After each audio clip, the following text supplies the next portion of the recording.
አንድ መራራ እውነት ልንገራችሁ። አብዛኛው ሰው ህይወቱን የማይቀይረው አቅም ስለሌለው ሳይሆን መኖርና መሆን ተለይቶ ስላልገባቸው ነው። በቀን 24 ሰዓት እየደከማችሁ ግን ደግሞ የትም እንዳልደረሳችሁ ተሰምቷችሁ ያውቃል? ብዙዎቻችን ቤታችንን በቁሳቁስ እንሞላለን፣ ጭንቅላታችንን በወሬ እንሞላለን፣ ግን ነፍሳችን ባዶ ናት። ዛሬ በምታዩት በዚህ ቪዲዮ ውስጥ በየትኛውም የህይወት ደረጃ ላይ ብትሆኑ፣ የትኛውንም ስራ ብትሰሩ ምንጊዜም ሊለዩአችሁ የማይገቡ 3 ወሳኝ ምሰሶዎችን አሳያችኋለሁ።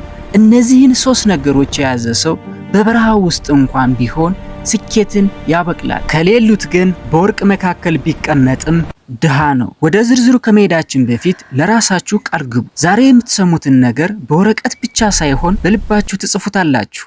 አዳዲስ ለሆናችሁ ሰብስክራይብ እና ላይክ እያደረጋችሁ አብራችሁን ቆዩ።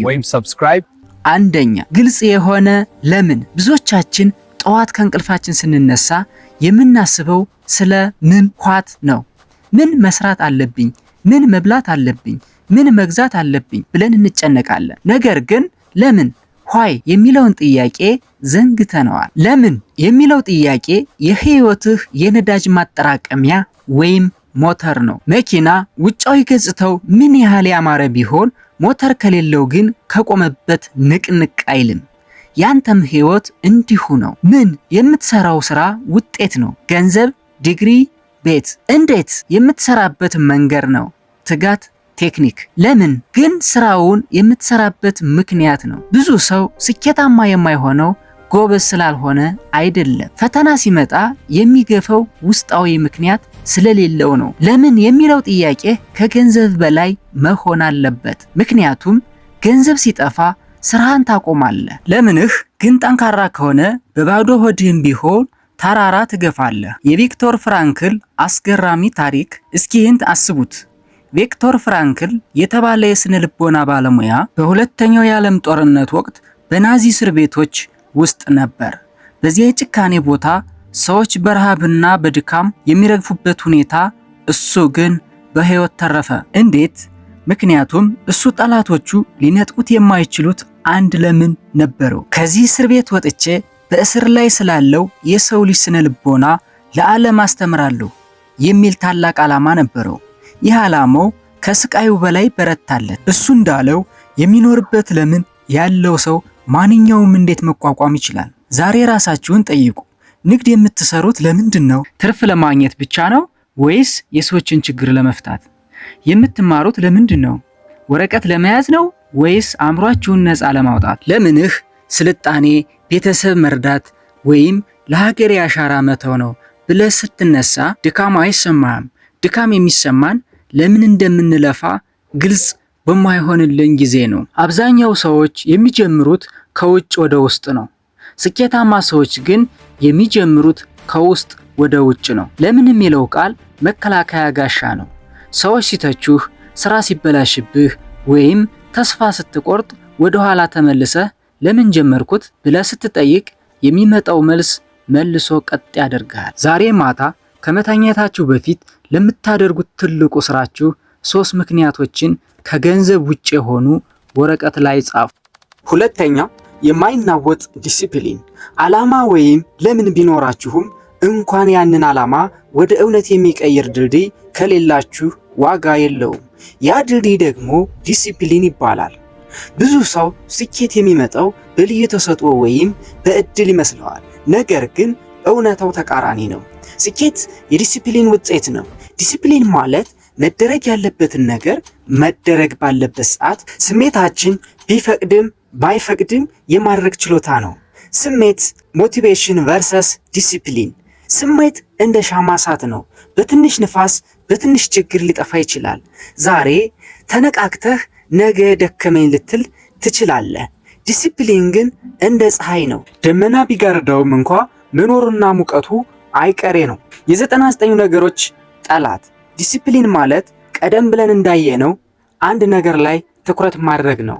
ለ99 አጓጊ ግን የማይጠቅሙ ነገሮች ለምሳሌ ሶሻል ሚዲያ፣ ረጅም እንቅልፍ፣ ወሬ አይሆንም ማለት። የውሳኔ ድካምን መቀነስ። ዲሲፕሊን ያለው ሰው በየቀኑ ዛሬ ምን ልስራ ብሎ አይጨነቅም። አስቀድሞ ህግ ስላለው። ለምሳሌ በየቀኑ 11 ሰዓት እነሳለሁ። አእምሮው ጉልበቱን ውሳኔ ላይ ሳይሆን ስራ ላይ ያውለዋል። ትንንሽ ድሎች። ዲሲፕሊን ማለት በአንድ ቀን ተራራ መናድ አይደለም። በየቀኑ አንዲት ጠጠር መጣል ነው። ያቺ ጠጠር በአመት ውስጥ ትልቅ ስራ ትሆናለች። እስኪ ታዋቂውን የቅርጫት ኳስ ተጫዋች ኮቢ ብራያንትን አስቡት። እሱ ሌሎች ተጫዋቾች ገና ከእንቅልፋቸው ሳይነሱ ሌሊት 10 ሰዓት ሜዳ ገብቶ ልምድ ይጀምር ነበር።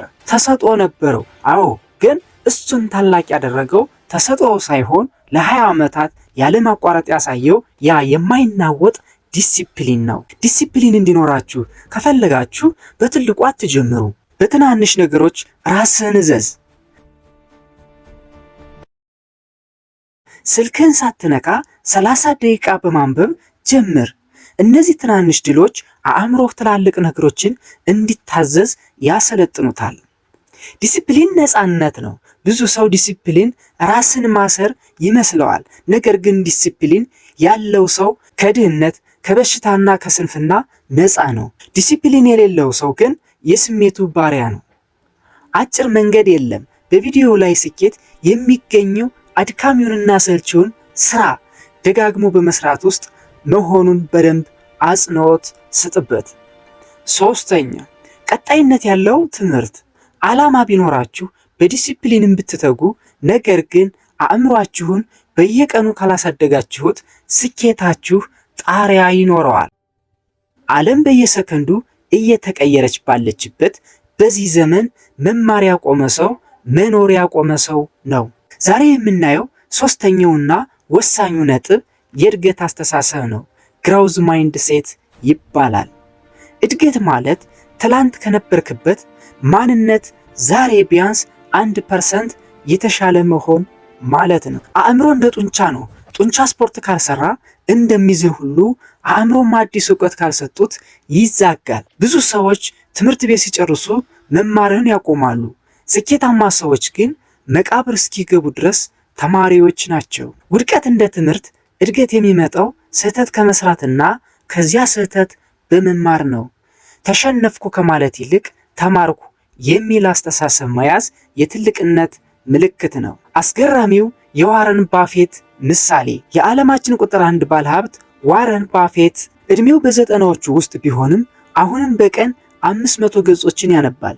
እንዴት እንዲህ ሀብታም ሆንክ ተብሎ ሲጠየቅ የሰጠው መልስ ዕውቀት ልክ እንደ ወለድ ነው፣ በቆየ ቁጥር እየተባዛ ይሄዳል የሚል ነበር። እሱ ሀብታም የሆነው ገንዘብ ስለነበረው ብቻ ሳይሆን አእምሮው ላይ ኢንቨስት ስለሚያደርግ ነው። ሁሉንም አውቃለሁ የሚል ሰው አዲስ ነገር መቀበል አይችልም።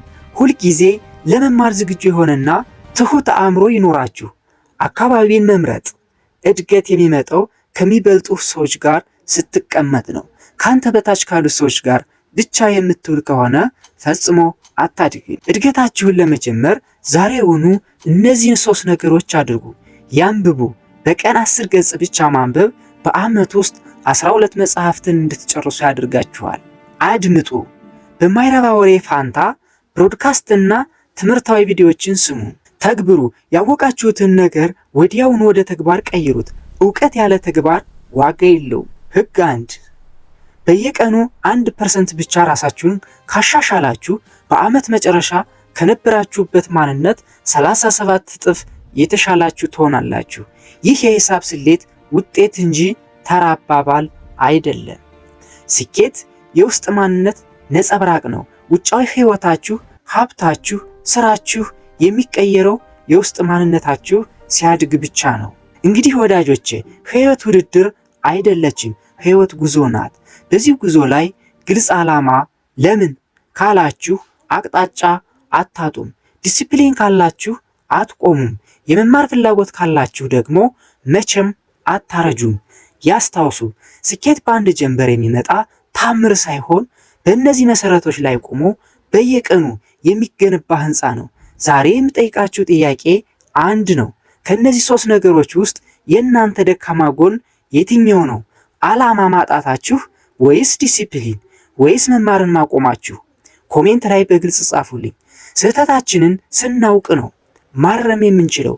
ይህ ቪዲዮ ለአንድ ጓደኛችሁ ህይወት ለውጥ ምክንያት ሊሆን ስለሚችል ሼር በማድረጋችሁን አትርሱ። ለህይወታችሁ ስንቅ የሚሆኑ ትምህርቶች እንዲደርሷችሁ ደግሞ ሰብስክራይብ አድርጋችሁ ቤተሰብ ይሁኑ።